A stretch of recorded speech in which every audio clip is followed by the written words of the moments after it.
দোষ কাউকে দেব না, দোষ আমার ভাগ্যের। তা না হলে যাদের সাথে আজকে ভিডিও করা শুরু করেছিলাম তারা এখন এক একটা স্টার হয়ে গেছে, আর আমি সেই জায়গায় পড়ে আছি।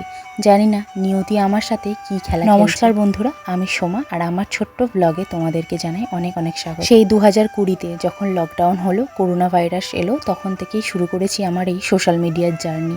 কিন্তু এখনো পর্যন্ত কোনো রকম আশার আলো আমি দেখতে পাইনি। অনেক স্বপ্ন আর আশা নিয়ে ভিডিও করি, ভাবি এবার হয়তো কিছু হবে, কিন্তু প্রত্যেকবারেই নিরাশ হয়েছি। জানি না ভগবান কি চায়, তিনি যেটা চাইবে সেটাই হবে। তাই তো তার উপরে ভরসা করে এখনো পর্যন্ত চেষ্টা করে চলেছি। ভগবানের কাছে একটাই জিনিস চাই, যে ভগবান আমাকে যেন তুমি ধৈর্য দাও, আমি যেন এর শেষ থেকে ছাড়ি। আমাদের মতন মধ্যবিত্ত ঘরে যারা জন্ম নিয়েছে তারাই জানে নিজের ছোট্ট ছোট্ট ইচ্ছেগুলো পূরণ করার জন্য কতটা স্ট্রাগল তাদের করতে হয়। তারাই জানে জীবনে স্বাবলম্বী হওয়ার কতটা দরকার। সকাল সকাল মনটা একটু খারাপ, তাই তোমাদের সঙ্গে অনেকগুলো কথা শেয়ার করে ফেললাম। কি বলো তো, মানুষের শরীর তো, মানুষ তো চায় কাউকে নিজের মনের দুঃখের কথা, সুখের কথা এগুলো বলার। তো আজকে আমি তোমাদের সাথে আমার কিছু দুঃখ সেগুলো শেয়ার করলাম। আমি জানি না কতদূর পর্যন্ত লড়াই করতে পারবো, যদি তোমরা আমার পাশে থাকো হয়তো নিশ্চয়ই একদিন পারবো ঠিকই।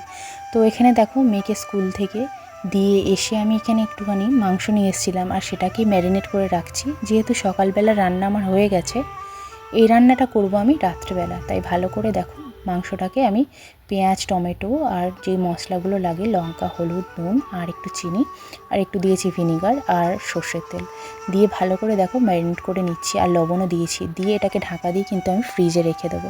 তো ভালো করে হ্যান্ড ওয়াশ করে নিলাম।